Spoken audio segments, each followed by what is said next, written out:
And welcome to Vinayak kitchen. આજે આપણે ફણગાવેલા મગ બટેટાનું શાક બનાવવા જઈ રહ્યા છે। તો ચલો બનાવવાની શરૂઆત કરીએ। તો હવે મેં કુકર લઈ લીધું છે સ્લો ટુ મીડિયમ હીટ ઉપર। એમાં તેલ એડ કર્યું છે 2 ટેબલ સ્પૂન। મેં રૂટીનમાં અમે તેલ બહુ ઓછું ખાઈએ છીએ એટલે મેં તેલ ઓછું યુઝ કર્યું છે। અમારી ડેલી રસોઈ છે। જીરું એડ કરું છું હું, हाफ टी स्पून राई,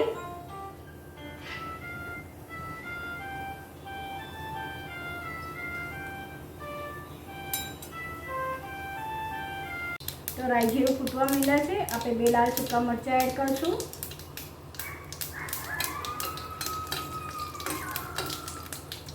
આપણે લીમડો એડ કરશું, 4 થી 5 પાન છે।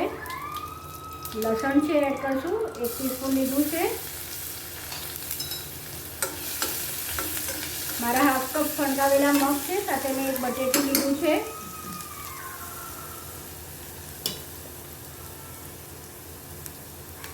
એડ કરી દઈશું।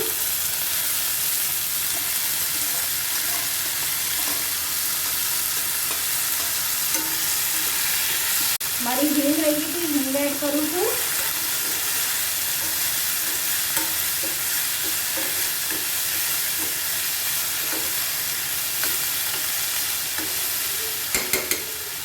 हळदर एड करશું આપણે, મીઠું એડ કરશું,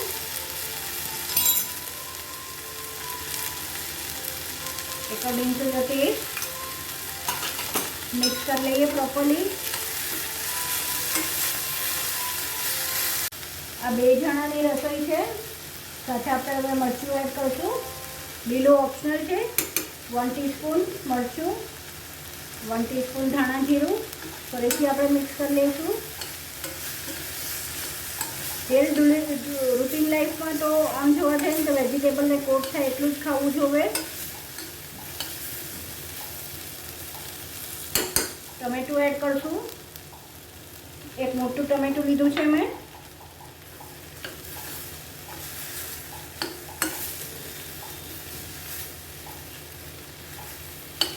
કુકર ઉપર રસોઈ કરું છું, સાથે જ ટમેટું એડ કરી દઉં છું।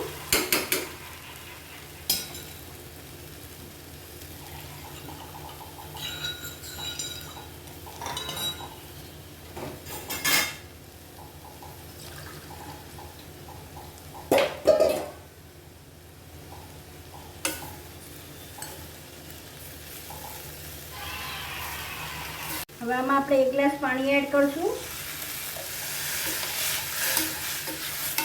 આ લચકો પડતો બનાવવાનો છે તો હજી હું અડધો ગ્લાસ પાણી બીજું એડ કરીશ।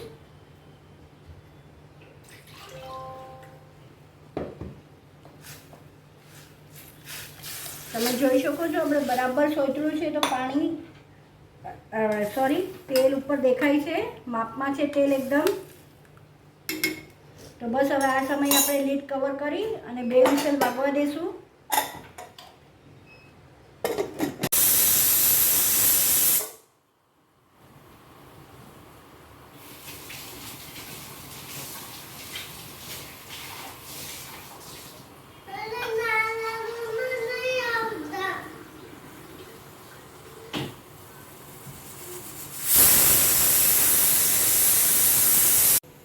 આપણે 2 વિસલ થઈ ગઈ છે કુકરની, તો આપણે હવે કુકર ઠરવા દઈશું। મેં ઓફ કરી દીધો છે ગેસ। ઠરી જાય એટલે આપણે ખોલીને જોઈએ। અમારા મગ ફણગાવેલા હતા એટલે 2 સીટી ચાલે છે, બાકી પલાળેલા હોય તો 3 થી 4 સીટી વગાડવી પડે છે। તો હવે જોઈ લઈએ આપણે, પ્રેશર નીકળી ગયું છે।